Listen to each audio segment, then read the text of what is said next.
Salut l'ami, c'est Pierre de Scalmi, j'espère que toi et que tes projets vous vous portez super bien en ce début d'année. Bon, si c'est pas déjà fait, je te souhaite évidemment plein de bonheur et plein de réussite pour cette année 2019. Pour commencer, première véritable vidéo sur le référencement naturel, le SEO. Bon, comme d'habitude, à chaque vidéo, si tu te demandes à quoi ça sert le référencement naturel, à quoi ça sert vraiment de faire des efforts à ce niveau-là, eh ben, je vais t'expliquer tout ça dans cette vidéo. J'ai donné plein d'astuces que je donne régulièrement en coaching pour évidemment booster ton référencement et avoir plein de trafic gratuitement et du trafic très qualifié. Déjà, on va revoir les bases. Le référencement, c'est quoi? Le but du référencement, c'est tout simple, c'est d'être visible sur Google ou sur d'autres moteurs de recherche quand des personnes vont taper des mots-clés qui vont potentiellement apporter un acheteur ou une acquisition sur ton site internet. Il y a deux types de référencement. Le référencement naturel, donc le SEO, c'est Search Engine Optimization, l'optimisation des moteurs de recherche, et ça c'est gratuit. Enfin, on va rien payer à Google, on va juste passer pas mal de temps sur ton site pour l'optimiser et pour que Google, sur le long terme, il va améliorer ton site internet et le mettre en avant naturellement. Ce qu'il faut savoir, c'est que le référencement naturel, c'est extrêmement important, c'est la base de ton site. Donc si ton commerce, tu veux qu'il dure plus ou moins longtemps, plus de 2-3 mois, le SEO c'est primordial. Pourquoi? Bah, comme je l'ai dit, c'est vraiment les fondations de ton site. L'objectif de tout site qui doit durer un minimum de temps, c'est qu'il soit naturellement référencé sur Internet. Et on arrive au deuxième type de référencement, le SEA, c'est Search Engine Advertising, c'est la publicité en ligne sur Google. L'objectif ici, c'est d'être visible instantanément, mais en payant au coût par clic sur Google Ads en l'occurrence, pour être visible sur certaines requêtes, sur certains mots-clés. Alors les deux se combinent parfaitement sur le moyen et sur le long terme, mais au début, évidemment, le SEO, donc le référencement gratuit, organique, ça va prendre 2-3 mois à ce qu'il soit vraiment mis en avant par Google. Donc du coup, tu vas pas attendre 2-3 mois, surtout que tu auras zéro trafic, il te faudra être mis en avant par le SEA, donc la publicité sur Google. Donc ton SEO, il va être énormément dépendant de ta publicité, de ton acquisition de trafic dès le début. Mais sur le long terme, le SEO va rapidement dépasser le SEA et ce sera gratuit. Pour du trafic de très grosse qualité gratuitement, il faut viser le SEO. Et cette vidéo, elle va te donner toutes les bases pour que ton site il soit déjà mis extrêmement en avant pour ton branding, donc pour ton image de marque, et puis évidemment trouver des prospects qualifiés intéressés plus ou moins par ton produit. Donc en milieu, fin de vidéo, je te donnerai une grosse astuce que je garde habituellement pour mes coachings, pour être extrêmement concurrentiel, et ça va commencer un peu à toucher au Google Shopping, donc on va en parler ça en fin de vidéo. Bon, pour commencer, j'ai créé un petit site internet juste pour cette vidéo, pour t'expliquer un peu les bases de ton site et commencer vraiment à optimiser de A à Z ton site internet pour que ton référencement naturel soit très bien dès le début. Alors la première étape, c'est d'aller dans tes paramètres, ensuite d'aller dans le menu général et d'aller directement modifier le titre de ton site. Alors le nom de ta boutique, c'est ici. Je vais t'expliquer vite fait où est-ce que ça se situe. Quand tu vas sur ton site internet et que tu mets juste ta souris sur l'onglet en haut à gauche, tu vas voir le nom de ton produit, puisque là on est sur la page produit, et avec un petit tiret et le nom de ton site. Là on va pouvoir commencer à avoir un petit pilier pour commencer à mettre un bon référencement. Donc si tu impactes ton nom de boutique ici, ça va impacter sur ton title d'onglet. Donc comme tu as pu le voir, j'ai pris le premier produit qui me venait sur Oberlo, une montre basique. Donc on va partir sur le produit de montre, d'accord? Montre de luxe, on va essayer de faire un truc plus ou moins haut de gamme. Et donc du coup, on va pouvoir commencer à faire un peu de branding. Donc le nom de ta boutique, allez, on va appeler ça, allez, marque Badass, ok? Alors, chose à savoir, ce qui peut être très intéressant à faire, c'est pourquoi pas, tout simplement, rajouter 2 points et montre de luxe. Après, à savoir si on fait ça, montre de luxe, si tu veux vraiment taxer là-dessus, vraiment peaufiner à fond ton référencement naturel dès le début, ça va aussi impacter évidemment ton nom qui va arriver ici. Ah, voilà, marque badass de points montre de luxe. Alors ici tu peux évidemment mettre un logo à la place, mais pour commencer, si tu veux vraiment faire dans le lourd, tu peux t'amuser à mettre une référence basique de ton produit sur quoi tu veux taxer. Donc là c'est une petite astuce que je te propose, t'es pas obligé de le faire, nous on va pas le faire ici, mais évidemment c'est possible et le nom de ta boutique sera sur chaque title et chaque onglet de ton site internet. Donc là sur ta page produit, tu vois bien qu'il y a directement dans le nom de l'onglet le titre de ton produit et le nom de ton site. Donc à toi de voir comment tu veux accéder, sachant qu'il y a très peu de personnes qui vont le voir, c'est surtout pour ton site internet. Les 25 caractères qui suivent l'onglet, ils sont très peu visibles. Donc c'est vraiment pour Google, d'accord? Alors deuxième étape, c'est tout simple, c'est de t'occuper de ton title et de ta description de ta page d'accueil, de ton homepage. Donc c'est donc boutique, préférence, et c'est ici que tout va se passer. Donc là, en l'occurrence, ton visiteur de base, il va le voir ça. Donc c'est super important de faire un truc plus esthétique qu'autre chose. Et évidemment, il faut que ce soit esthétique, mais que ça réponde aux normes du référencement naturel. Alors pour commencer, évidemment, on va mettre le nom de ta marque, donc marque Badass, on avait mis, je crois. Moi, je mets Alt 124 pour mettre la petite barre verticale comme ça. Et là, tu peux commencer à décrire. Montre de luxe pour femmes et tu t'amuses, t'as 70 caractères. Donc si tu veux vraiment peaufiner, t'embête surtout pas, exploite ces 70 caractères. La métadescription, c'est, on avait vu ça dans l'ancienne vidéo, quand tu vas faire site 2 points, le nom de ton site, ça va être le titre ici, et là la description qui sera autour. Donc ici, pour une page d'accueil, c'est très important de prendre 120, 140 caractères environ pour décrire ton site. Donc un monde de luxe, fait par des femmes, pour des femmes, enfin. Mais après ces caractères-là, il faut que tu fasses de l'appel à l'action. Ce sera encore visible sur mobile et sur PC par les visiteurs. Donc là, on n'est plus sur du référencement, enfin un peu quand même, puisque Google va aussi prendre en compte l'activité de tes visiteurs dans ton référencement naturel. Si ton taux de rebond, donc le nombre de personnes qui vient sur ton site, et repart sans rien faire est très important, Google va le savoir et il va défoncer le rank, donc la notation de ton site internet et donc son positionnement. Donc c'est aussi important qu'il y ait un bon taux de clic, donc il y a un appel à l'action, et ta métadescription, ça y joue. Ça, c'est ce qui est le plus compliqué avec le référencement naturel, c'est qu'il faut trouver les mots-clés adéquats pour que Google mette bien en avant, mais il faut aussi que ta description et que ton titre de la page attire et suscite l'intérêt des visiteurs qui la verront. Si ton taux de clic est très faible, donc les personnes ne vont pas cliquer sur ton lien quand Google va le proposer, et bah Google va dire ah bon bah c'est pas pertinent, ça dégage. A l'inverse, si ta métadescription, donc celle-là, et ton titre de page d'accueil inspire confiance et donne envie de cliquer, ton taux de clic sera intéressant et Google va positionner de manière plus sympa ton site internet pour cette requête. D'accord?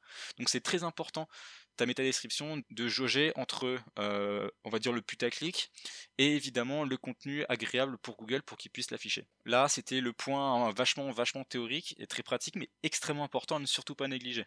On enregistre et on va passer à l'étape suivante qui va te permettre d'être très concurrentiel, c'est d'aller sur tes produits et de t'occuper du référencement de chaque page produit. Là, il n'y a qu'un seul produit avec 3 variantes, je crois. Ouais, c'est ça. Déjà, on va commencer par la base, le titre du produit. Ça correspond à quoi? Ça correspond à ça. Déjà, ce qu'il faut savoir, c'est un peu comment est composée une page de chaque site internet. Il y a un système de balises pour dire à Google, ça c'est un titre, ça c'est du texte, ça c'est une image, ça c'est un titre numéro 1, ça c'est un sous-titre, ça c'est un sous-sous-titre. Ton titre, c'est la balise la plus importante, c'est le H1. C'est la balise de base de ta page. C'est la balise la plus importante et donc ton texte le plus important qui va vraiment être mis en avant par Google, ce qui est normal. Là, c'est le moment de mettre ton nom de marque. Tu mets ton nom de marque, c'est le moment, et ensuite tu vas pouvoir commencer à le décrire légèrement, donc moins de 50 caractères, ton produit. Par exemple là c'est du quartz, mais bon on peut difficilement se qualifier sur ça parce qu'il y a toutes les montres qui sont plus ou moins en quartz. Mais bon imagine c'est du cuir, on va dire cuir naturel bio, je sais pas, bref. Tu regardes sur quels critères tu vas te différencier et sur quels critères tu penses faire venir des personnes de ton référencement naturel. Ok. Pareil, la description c'est super important. Donc là, tu vas mettre un peu ton SEO de côté puisque l'objectif ici c'est de vendre, de faire en sorte que ton visiteur apprécie le produit, comprenne comment il fonctionne, donner des petites caractéristiques et surtout créer un peu une histoire, du storytelling. Il faut vendre des émotions dans cette partie de description. Donc là, c'est un peu à l'opposé de ton référencement naturel.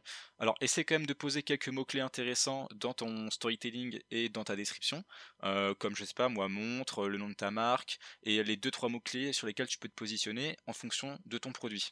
Mais ici, on met un peu le SEO de côté. Essaie quand même de mettre quelques mots-clés, mais c'est pas l'objectif principal. Ici, c'est le point super important. C'est l'interface en fait de référencement du moteur de recherche pour chacun de tes produits. Là, c'est le titre de ta page, donc ton title. Alors, à pas confondre le titre de ton produit ici et le title de ta page. Le title, c'est ça, c'est ce qui est en haut là. Bon, ici, j'ai mes petites astuces. Si tu veux juste faire du branding, tu fais vraiment le truc basique comme je t'ai expliqué avec le nom de ta marque, la montre et quelques caractéristiques de ton produit. Et bon, ce que j'aime bien faire ici, c'est un peu un growth hack, c'est légal, c'est totalement légal, c'est s'amuser à mettre des noms de concurrents pour choper agressivement, le trafic naturel, de ses propres clients. Je m'explique. Bon, l'objectif quand même de ce title, on n'oublie pas, c'est de faire venir des gens, mais il faut surtout pas porter à confusion. Il faut que les gens, quand ils voient ton lien, ton titre et ta métadescription, ils savent que ils vont tomber sur ton site et pas celui du concurrent en question. Alors imaginons, là on continue à faire un peu de description et quand on arrive à environ 60 caractères, on va mettre, je sais pas moi, un nom de concurrent, MVMT par exemple. Ça je crois que c'est une bonne marque de montre. Par exemple tu vas mettre meilleur que MVMT. Bon, tac tac tac tac, on arrive à 70, voilà. Alors pourquoi faire ça? Déjà, naturellement, sur le long terme, tu vas choper quelques trafics. Mais là, c'est pas ce qui va nous intéresser. En fait, ce sera pour du Google Shopping par la suite. T'es pas obligé de faire ça tout de suite. Mais en gros, comment ça fonctionne, le Google Shopping? En fait, tu vas envoyer ton site et tes produits à Google. Google va rentrer dans sa base de données et il va mettre des annonces en fonction de ton titre et de tes métadescriptions de chaque produit. Donc si tu veux te positionner sur du cuir naturel bio, bah tu mets ces mots-clés-là évidemment dans ton titre et dans tes métadescriptions. Mais si tu veux aussi bidouiller un peu quand des gens vont taper MVMT montre cuir, et bah là ils verront MVMT montre cuir. Et Google va positionner ça en fonction de cette recherche sur Google Shopping, évidemment. Alors Google Shopping, il faut savoir, c'est que ça marche pas avec des mots-clés comme sur les campagnes de base de search, d'accord? Ça marche que avec ton référencement naturel. C'est pour ça que c'est très très compliqué de se positionner et faire des grosses campagnes Google Shopping. Alors, c'est une petite astuce, vous n'êtes pas obligé de le faire. Moi, j'aime bien le faire. Je joue vachement là-dessus en ce moment sur des trucs assez agressifs. Ça ramène des personnes très qualifiées qui ont déjà une attention d'achat et c'est parfait pour qu'ils découvrent ton produit et ton site internet. Donc, métadescription, pareil, tu fais du référencement naturel. Sur la première phrase, tu décris totalement ta marque, ton produit pour qu'il n'y ait aucune tromperie en fait. Faut pas que tes visiteurs ils aient l'impression d'aller sur le site de MVMT. Ils ont envie d'aller sur ton site et ils se rendent compte que c'est meilleur que MVMT, tu vois. Donc là, fais environ 110-120 caractères juste de description et ensuite, paf, appel à l'action. Comme d'habitude, la deuxième phrase, c'est l'appel à l'action. Là, la personne va voir ton produit, découvrez, profitez. Enfin, deuxième phrase, c'est appel à l'action tout le temps. Et si on arrive sur l'URL, pareil, c'est du référencement naturel. Tu vas mettre montre, je sais pas moi, ta marque. Et tu vas mettre, je sais pas moi, si c'est du cuir naturel qui fait que c'est différent des autres produits. D'accord? Et tu vas enregistrer. Et la dernière grosse étape de ton référencement, c'est tes images. Alors pourquoi tes images? En fait, Google, évidemment, il sait pas reconnaître une image. Il sait pas, quand il va voir cette photo-là, que c'est une montre. C'est pour ça que il y a deux grosses caractéristiques, dont une qui est beaucoup trop délaissée. Pour dire à Google, ça, c'est une montre. Elle est blanche, elle est en cuir, d'accord? Alors, il y a l'alt, c'est ici, c'est un texte qu'on va associer à une image pour dire à Google qu'est-ce que c'est. Donc ici, ce que je te conseille, si tu veux te positionner sur du branding, donc juste de décrire énormément ton produit, donc tu vas mettre ton produit, je sais pas moi, on va mettre montre blanche cuir femme, et tu vas mettre ton nom de marque, nom de marque. D'accord? Pareil, si tu veux t'amuser à bidouiller un peu et choper du trafic MVMT sur Google Images, tu vas pouvoir mettre MVMT après. Il n'y a que 3 alt d'images, donc c'est très rapide. Après, il y a une application qui est vraiment trop cool, c'est GetClicked SEO, je crois. C'est payant et tu as une semaine gratuite. Et en fait, tu vas juste télécharger ça gratuitement une semaine et ça va scanner toutes tes images et ça va te dire, bon, les alt ici, il n'y en a pas, il n'y en a pas, il n'y en a pas, et ça va les faire de manière plus ou moins automatisée. Donc c'est très pratique. Moi, je vous conseille cette application, donc GetClicked SEO, pour gagner vraiment pas mal de temps. Et on arrive à la deuxième étape des images. En fait, moi je conseille toujours de les télécharger et de les supprimer. Pourquoi? Parce que Google prend les alt, mais il prend aussi le nom des images en compte. Et le nom des images, c'est quasi impossible à changer depuis Shopify. Donc, moi ce que je conseille, c'est de toutes les supprimer, de les télécharger avant évidemment, de changer le nom directement depuis ton PC, et de les re-upload, de les remettre en ligne, avec évidemment l'alt qui va avec. Ok? Ce sera 2 fois plus puissant de mettre montre-blanche-cuir-femme, etc. .jpeg. En plus de ça, rajouter ton alt d'image. Comme ça, Google mettra 2 fois plus en avant chacune de tes images. Donc si t'as que 3-4 images, c'est parfait, ça sera très rapide. Par contre, si t'as déjà une dizaine de produits avec 3-4 variantes de chaque, ça va prendre plus de temps.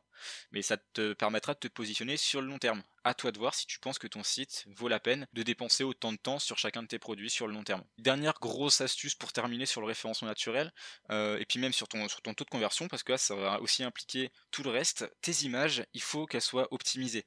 Il y a beaucoup trop de personnes qui prennent les meilleures images d'internet pour par exemple leur image de fond, là, la première image, celle-ci. Ils prennent tous des images parfaites, super belles, mais très, très, très lourdes. Et le problème, c'est qu'ils les optimisent pas avant. Et donc du coup, les gens qui ont une connexion moyenne, voire lente, donc quand même une grande partie, ceux qui sont en 3G, ou qui ont une mauvaise connexion, mauvais débit chez eux, et bah, ils vont prendre beaucoup de temps à charger votre site et ils vont se barrer directement. Et ça va impacter aussi votre référencement naturel et évidemment vos taux de conversion puisque les gens vont se barrer. Donc il y a un site, c'est Compressor, alors je crois que c'est ça, ouais, compressor.io. Tu vas dessus, tu uploads juste ton image et ça la convertit, ça garde plus ou moins la même qualité d'image, on voit il n'y a pas une grosse différence et elles sont 3-4 fois plus légères. Donc avant de faire ça, avant d'uploader tes images, tu les compresses, tu changes leur nom, tu les uploads, tu changes l'alt et ton référencement il sera parfait.